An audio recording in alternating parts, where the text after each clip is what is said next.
yo entrara a decir, háganle caso a estos países, háganle caso a estos otros que dicen esto, me metería en un rol que no conozco y haría daño. Non seguito la situazione della Venezuela, ma le dittature non servono e finiscono male.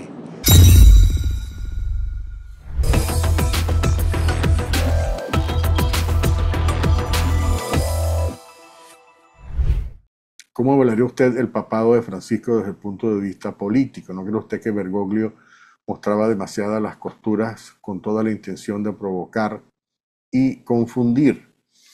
Bueno, el tema es un tema complejo, analizar, digamos, en unos pocos minutos este papado, digamos, bastante controversial, pero lleno de muchas acciones que tampoco se pueden olvidar.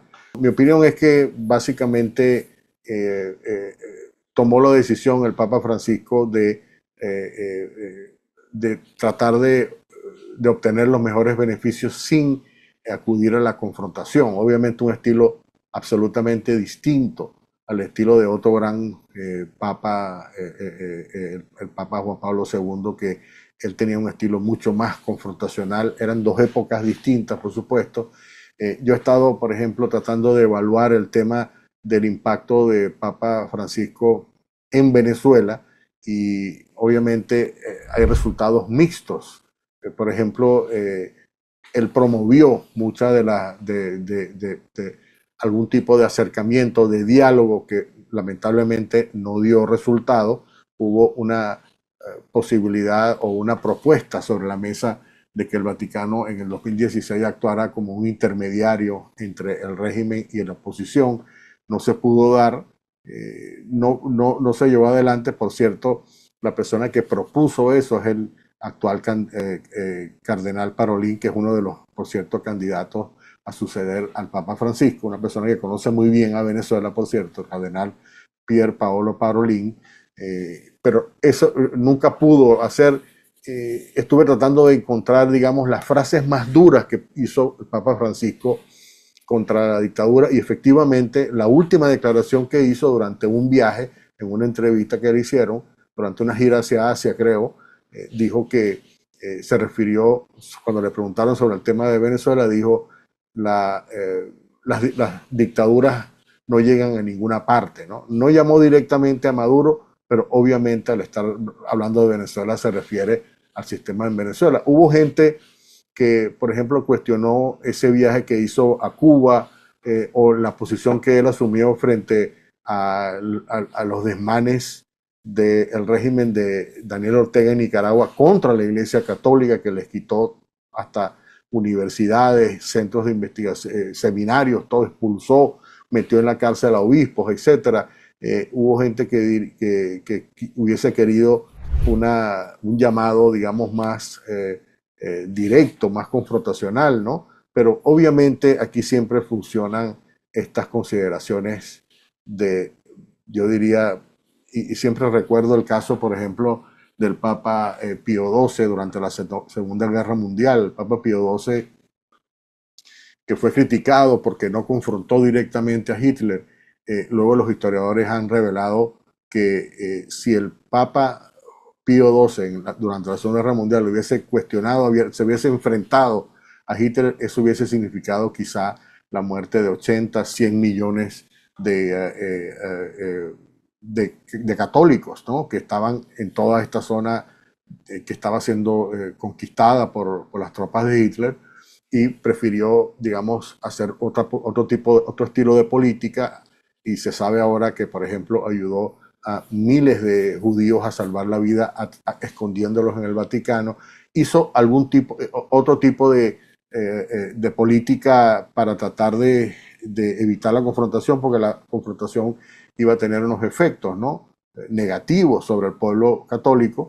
Y en el caso de Venezuela, por ejemplo, yo creo que hemos tenido, a pesar de que el Papa no ha hecho un pronunciamiento conflictivo directo, incluso ha recibido a Maduro en 2 ocasiones, al mismo tiempo el tono de la conferencia episcopal en Venezuela ha sido bastante crítico, ha sido directo. Por ejemplo, el pronunciamiento después de las elecciones dijo que el mayor número de votos había sido obtenido por la oposición, por Edmundo González Urrutia. Es decir, ha tenido la iglesia venezolana un estilo directo, un estilo confrontacional, y obviamente detrás de ese estilo está, por supuesto, las consultas con el Vaticano, con el Papa. El Papa aprueba este tipo de políticas, pero ese no es el estilo de él, ¿no? Que escogió el nombre de Francisco por, digamos que es una personalidad dentro de la iglesia, un santo que promueve la paz, el ambiente, etcétera, la relación con los animales. Bueno, esa es la historia un poco de San Francisco de Asís, pero en el caso de otros actores, digamos, de la iglesia, en el caso de Venezuela, fue bastante contundente. Quizá hubiese sido más interesante, o sea, mucho mejor recibido el hecho de que el Papa Francisco hubiera podido hacer digamos, un acercamiento más directo, pero obviamente también tenía otros elementos importantes, y luego digamos, los temas internos de la iglesia que lo ocuparon mucho también, el tema y la agenda que él tenía, que era una agenda para promover el acercamiento a los pobres, el tema, por ejemplo, de la defensa del ambiente. Quizá hay algunas cosas que no estoy de acuerdo. Una de las cosas es, por ejemplo, todo este tema con la política o la ideología de género que él, digamos, sin quererlo, promovió de una manera absolutamente, para muchos, inaceptable dentro del orbe católico, este tema de darle la bendición, permitir que se bendicieran a las uniones de homosexuales, un tema que le generó, por cierto, críticas de sus propios colegas cardenales en el Vaticano. Y luego otro tema interesante que tiene que ver con los acuerdos que alcanzó con la China, por ejemplo, donde, como ustedes saben, en China la Iglesia Católica, habían dos iglesias católicas, la iglesia controlada por el régimen chino, ¿no? Con obispos nombrados por Pekín, y estaba la otra iglesia clandestina. Esos eran los tiempos antes de que llegara Francisco. Francisco dijo, bueno, voy a llegar a un acuerdo con China, ¿no? Y básicamente en este momento China tiene la potestad de nombrar ciertos, sobre todo obispos, que son los que van a dirigir toda la iglesia. Tiene una iglesia, digamos, controlada, y la política de Francisco era, bueno, si no podemos funcionar de manera clandestina, vamos a funcionar con estas limitaciones. Eso es una decisión que también ha generado mucha polémica. Y luego algunos temas de la Agenda 2030, la agenda del Foro Económico Mundial, que también recibieron un espaldarazo del Vaticano. Es decir, como dije al principio, ¿no? Es un tema bastante complejo, tiene muchas aristas. Es un papa que quizá apoyó iniciativas que se identifican con la izquierda o con los progresistas, y casi que le dio la espalda a los grupos más conservadores. El tema de la iglesia en latín, por ejemplo, el tema de respetar o volver a las tradiciones. Él llegó un momento en que criticó las tradiciones católicas, que no había que poner mucho énfasis en las tradiciones, lo cual generó, por cierto, también otros malestares, etcétera. Es un legado, yo diría, digamos, mixto. En el caso de Venezuela es más difícil porque obviamente una figura de este tipo no está viendo solamente un país, está viendo todos los países. Es difícil esperar que un papa vaya a resolver los problemas de Venezuela, pero yo creo que al mismo tiempo permitió que la Iglesia Católica en Venezuela se pronunciara como se ha pronunciado, de una manera clara y diáfana. Bueno, esto es básicamente lo que quería decir sobre el Papa. El Papa Francisco también podría incluirse entre esos líderes izquierdistas que nunca salieron de un escándalo debido a sus posturas y reformas. Bueno, no hay comparación, naturalmente, ni con la conducta de Petro ni con la conducta de Maduro.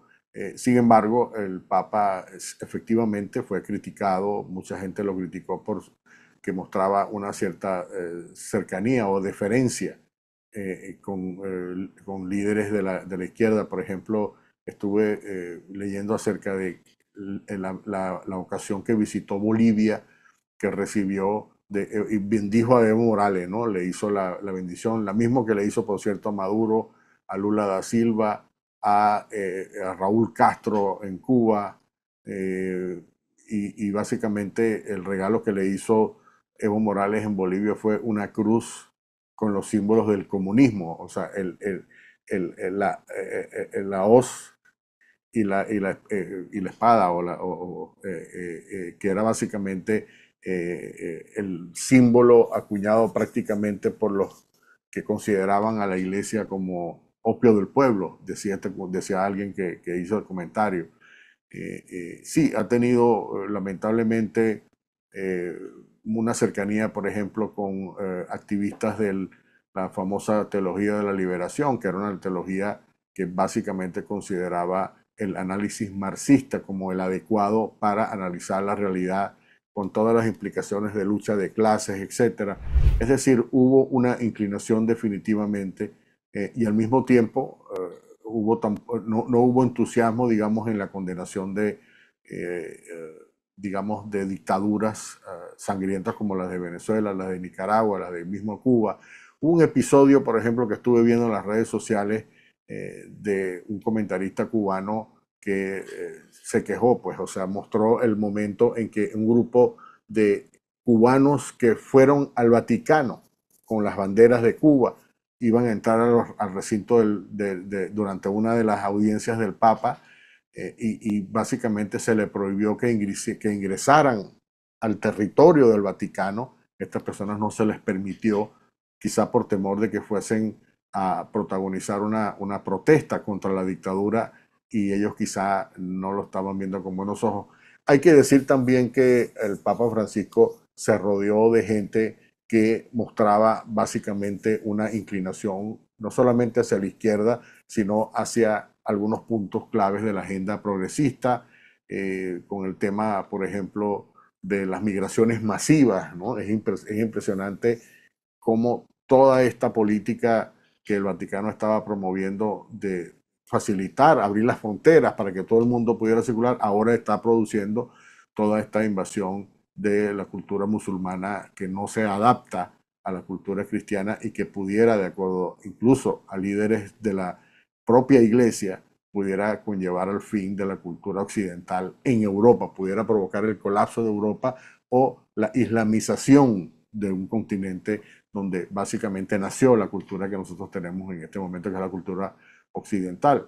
Y el otro aspecto importante es el rechazo a los temas digamos, las tradiciones.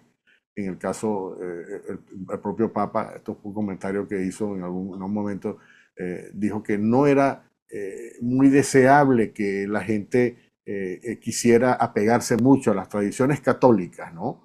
Y condenó a muchos de los obispos. Hubo un obispo, por ejemplo, del estado de Texas, que básicamente lo expulsó de su cargo, no le pudo quitar, por supuesto, la investidura de obispo, porque no, es una investidura que permanece por el tiempo, pero lo sacó de sus responsabilidades porque esta persona estaba tratando de promover los valores tradicionales de la Iglesia Católica, y toda esta lucha también contra las personas que proponían el tema de la liturgia en latín, etcétera. Es decir, había un apoyo definitivamente. Si el Papa estaba a favor o estaba de acuerdo, o fue algo que estaba haciendo los asesores que tenía al lado sin que él se enterara, bueno, eso es una pregunta que queda abierta, pero definitivamente mucha gente hubiese querido un poco más de presión, particularmente contra las dictaduras de América Latina, que él conocía muy bien, por cierto.